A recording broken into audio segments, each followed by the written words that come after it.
So during my freshman year, around like November to like I think February, I was on like a 3 month diet basically, and during that time, I would say it was one of the most enlightening periods of my life, as well as one of the most miserable. Enlightening in terms of I learned a lot, and miserable meaning that I made a lot of mistakes basically. So during that time, I looked for like so many diet alternatives, so many things like help me, and so some examples are shirataki noodles. They're basically 0 calorie noodles. They're very rubbery, so don't buy it unless you're really desperate. Like personally for me, I don't mind the taste at all, but it's bland and it's rubbery, and it might not fit your desires. Others can be like 0 calorie drink mixes or water enhancers specifically. But these basically turned water into like popular drinks like lemonade, fruit punch, watermelon, whatever you name it. They probably have it. Some brands I used were Crystal Light and Meal. Meal was really convenient because it was like in a bottle and it was like condensed liquid flavoring. So you just spray it into like your water and they'll just transform. Crystal Light's like kind of annoying because it was powder and then you need to like actually like shake it and like make sure it mixed all the way. I was like, ugh, kind of annoying. And then finally there's gum. Each piece of gum is like 5 calories each, basically 0. And the thing is, all these efforts were kind of in vain. Like, they didn't really do anything for me.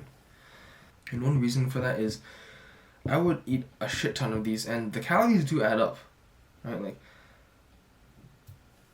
Like I would drink a shit ton of like Mio or Crystal Light.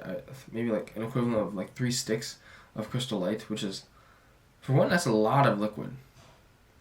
And then I would chew loads and loads of gum. It was like, whew. If I wasn't eating, I was basically chewing gum. And the thing is, these aren't valuable calories. Right? These calories don't satisfy you. They're empty. They like have no nutrition to them. It's like the same thing with eating a cookie, except that the cookie's probably worse because it's more addictive. But these physically fill you up, but like I said, it doesn't satisfy you. So you're left feeling physically full, but then you want to eat even more. It's a weird feeling. And because of that, I was pretty much always thinking about food. I was like always like, what's the next meal? I want to eat. Give me some food. I want to eat. Don't make this mistake that I made, because you'll needlessly suffer. And to be honest, it was not fun. Like, I was doing this and I was thinking, this is gonna help me and I'm gonna get really lean, but it didn't. It didn't work, because I was so convinced that this one thing was the solution. It was the answer. But it wasn't. It was that because I was doing this, because I was feeling so unsatisfied, I would binge. During my meals, I would binge. I would be so uncontrollable with my meals. It's kind of scary. I remember like breakfast, I would need to like really limit myself, and at the start of the day, I have the most willpower. But then when lunch came, oh boy, it was nasty. It was nasty. I ate so much during lunch. And then for dinner, I had to basically compensate because of lunch. And so after dinner, I ended up still being hungry. And I was like, I just gotta go back. Like, I can't eat more because otherwise I'm not gonna progress. It's like, it's not a good cycle. It's not enjoyable, this way of dieting. So don't do this to yourself. I mean, don't get me wrong. Physically filling foods are very helpful. They're very helpful to keep you full. They're very helpful. But they should not be the priority. Right? They should not be the priority of everything that you consume. You should not be thinking about, I need the most physically filling foods all the time in all my meals. Screw anything satisfying, just only physically filling, only volume. And that's a mistake that I made. And you shouldn't, because only volume will leave you so unsatisfied that you will binge. Even though you're full, you will still binge. You will binge until you are satisfied. And that's what I did. So what you eat during the meals is also very important. Yes, you want some physically filling foods, but you also want satisfying foods. You need both. If you only have one, if you only have filling foods, you're going to binge. And if you only have satisfying foods, you're going to eat too much. So you need to be balanced. Right? You need to have enough of both.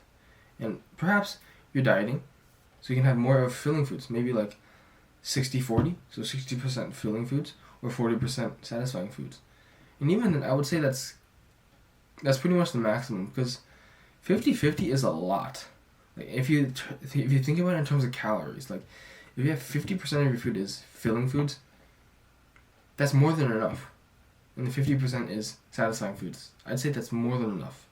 So don't believe that diet foods are the hack that you can use that will solve all your issues, because they aren't. Right? For me, at least, I became so obsessed with them that I thought they were the key. I thought they were the answer that I finally needed, the solution to my dieting problems. But it wasn't.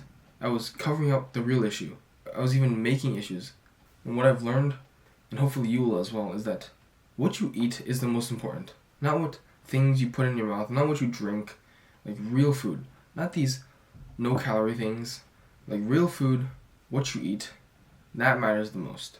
Right? These can be supplementary, these can boost your progress, they can help you if you're really struggling, if you're really craving something sweet. Sure, why not? But do not go overboard on these, because you will suffer.